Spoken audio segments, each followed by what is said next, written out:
It seems like between school and church, I'm always being asked to make something for a bake sale.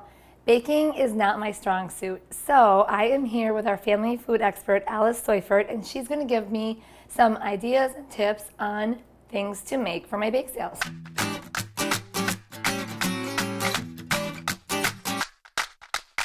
So I brought you some of my favorite things that I would normally bring to a bake sale. I think that for a bake sale, think what the kids look for. Think bright, think fun. What are the kids wanting to eat?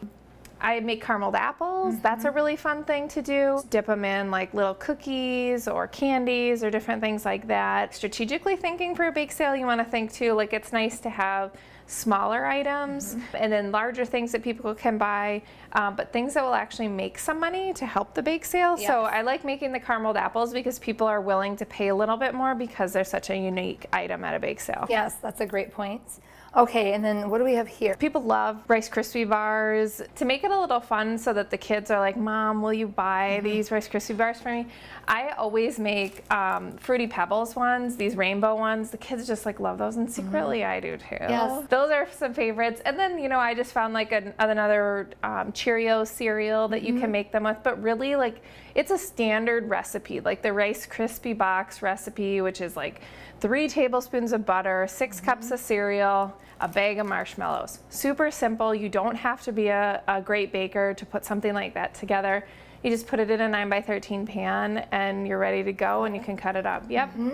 And then these look a little bit more complicated, but you're going to talk me through it. I think monster cookies are really fun. You want to check with your school, your church, based on any, you know, allergy rules that they have, because like a monster cookie does have peanut butter usually in it. So like for this cookie, I think it's fun because you're incorporating like the fun M&M candies. Like my son will go crazy for anything that has an M&M attached to it. So with the regular cookie batter, you do want to cream the sugars and the butters and then slowly add the dry ingredients to it.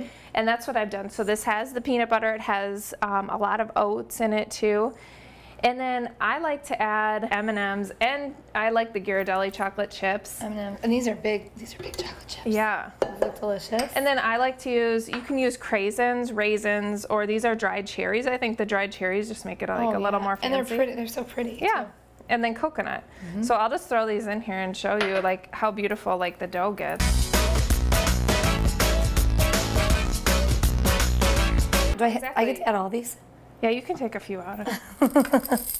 I know, I'm putting them all in. So you're just mixing this around, and I think like, you know, depending on the size of your cookie. So I made some small ones here to show you, and I just like, I use my ice cream scoop, and I just do 1 scoop, and you can flatten them down, but I also like to use like 2 or 3 ice cream scoops and make giant monster cookies. Monster cookies, yes. So, yes. Well, I love all these ideas. So as I mentioned, I'm not a great baker, so I need to compensate in other ways. So whenever I bring my things to a bake sale, I try to package them in ways that might be more appealing to people or might be kind of a fun treat to buy. If you package things in a way that might be giftable, people are more inclined to buy them.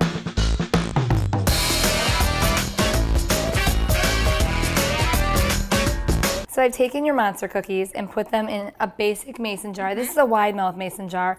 And then just attach some rickrack and a few drinking straws, like you could drink milk out of this mason jar. And then put a little note on here that says, enjoy your cookies, love Melvin the Monster. So it's just sort of a fun embellishment. And then you can even on a mason jar just put some fabric in the top, again with the straws, but really easy ideas. For the bars, I cut some into smaller squares and made sort of like this popsicle version or this kind of candy version. And what's nice about this is it's not a lot. I mean, this would be each, if you had a few kids or a couple kids, everybody could have just a little bite of something and it's done, but it's just still kind of a fun package. I think it's perfect for families. Like, you know, like I was saying, we like to buy things that we can share, and that's like great because everyone could get their own different variety of whatever bar they wanted. Yes, and I mean, I agree. And then we've also just taken and stacked some bars in this tower and used some wax paper between so the bars don't stick together. And this would be a nice little package to bring home too. Yeah, I like that. So we did put together this plate of bars, And the plate is simply an inexpensive plastic plate, like from the disposable area at your store.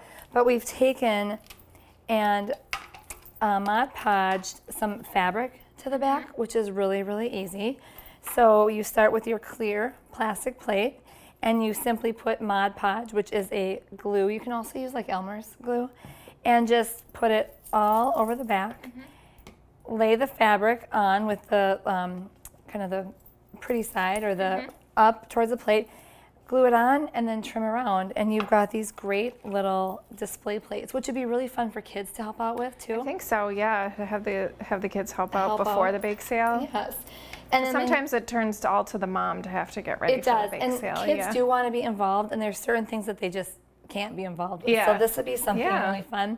And then if you want to hand me that, this is my favorite. You, of course, made your beautiful apples, but I simply found a cute plate, very inexpensive, and then wrapped up the apple and attached a paring knife and a couple of handy wipes for wiping your hands clean. So basically, this is a kit that is just ready to go. Yeah, that's great. So creative. Well, I love talking bake sale with you today. Yes, thank you. Thanks for helping me make this successful next time. Thanks for all your ideas, and come back and see us again. I will. All right. Thanks.